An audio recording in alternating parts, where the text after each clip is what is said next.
یہی حال آج کل ویسے لڑکے اور لڑکیوں کا بھی ہے کہ اگر کسی لڑکی نے کسی لڑکے کو پسند کر لیا ہے تو ورثہ کو رکاوٹ نہیں بننا چاہیے۔ ہاں ٹھیک ہے، اسلام کہتا ہے کہ کف ضروری ہے، برابری ضروری ہے، کہ اگر لڑکی کروڑ پتی ارب پتی ہے اور لڑکا جناب وہ غریب کنگال ہے تو پھر یہ کف نہیں ہوا نا، برابری نہیں ہوئی۔ وہ تو پھر کہاں اس کے ساتھ رہ سکے گی؟ ایک دو دن رہنے کے بعد پھر ناچاکی شروع ہو جائے گی۔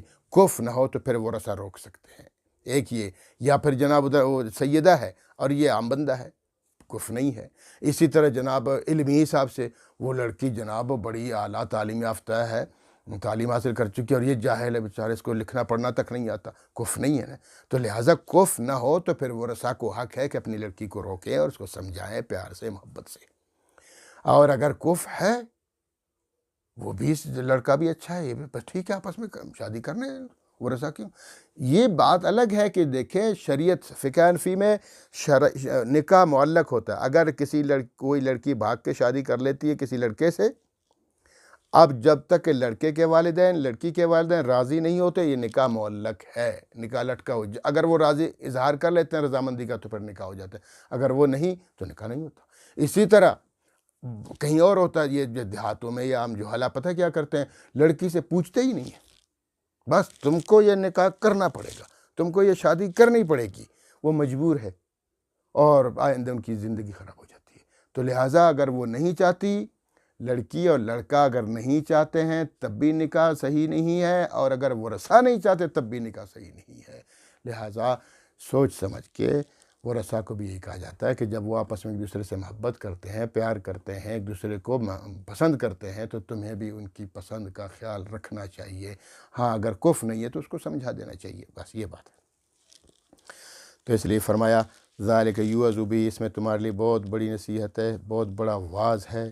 من کان منکم یؤمن باللہ، یہ تم لوگوں میں سے ان لوگوں کے لیے ہے، من کان منکم تم میں سے وہ جو یؤمن باللہ اللہ پر ایمان، اگر تم واقعتاً اللہ پہ یقین رکھنا چاہتے ہو، والیوم الآخر، یوم آخرت پر، آخرت کے دن پر یعنی قیامت پر اگر تمہارا یقین ہے، اگر تمہارا قیامت پر بھی ایمان ہے، خدا پر بھی ایمان ہے، تو پھر ان کو کے لیے رکاوٹ مت بنو، نہ لڑکے اور لڑکی کے لیے رکاوٹ بنو، نہ طلاق دینے والی جو طلاق ہو چکی ہے اس کو اور بعد میں کہیں شادی کرنے کے بعد دوبارہ پہلے شوہر کے پاس آنا چاہتی ہے تو اس کو رکاوٹ مت بنو۔ کیوں رکاوٹ بنتے ہو؟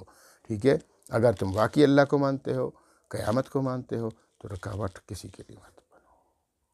ذالکم ازکا لکم و اطہر، یہی ذالکم ازکا لکم، یہی تمہارے لیے بہتری ہے، یعنی اسی میں تمہارے لیے نفاست ہے، وہ اطہر پاکیزگی، پاکیزگی بھی اسی میں ہے۔ خدا نخواستہ کل کو کوئی مسئلہ ہو جاتا ہے، بدنامی ہو جاتی تو اس سے بہتر یہی ہے کہ بھئی جب وہ راضی ہیں تو ان کو کر لیں دو شادی۔ واللہ یعلم، اللہ جانتا ہے، وانتم لا تعلمون، تم نہیں جانتے، تم ان باتوں کو نہیں جانتے ہو، بس ظاہراً جناب انہوں نے ایک دوسرے کو پسند کر لیا ہے، لڑکا اور لڑکی ہے تو کف کو دیکھو، کف برابری ہے تو کر لیں دو شادی، برابری نہیں تو سمجھا دو۔ اور اگر وہ طلاق شدہ عورت ہے اور اسی نے شوہر نے طلاق دی ہوئی ہے، وہ کہیں جا کے شادی کر لی تو دوبارہ آ جاتی ہے، پھر آپس میں شادی بات بن جاتی ہے شادی، تو پھر کر لیں، تو کیوں اعتراض کرتے ہو؟ واللہ یعلم، اللہ جانتا ہے، وانتم لا تعلمون، تم نہیں جانتے ہو۔ لہٰذا جو اللہ نے کہہ دیا کہ وہ آپس میں راضی ہے تو تم بھی ان کی رضامندی کے ساتھ اپنی رضامندی کا اعلان کرتے ہوئے ان کو شادی کر لینے دو۔ اللہ رب العالمین ہم سب کو سمجھنے اور عمل کرنے کی توفیق عطا فرمائے۔ وآخر دعوانا ان الحمد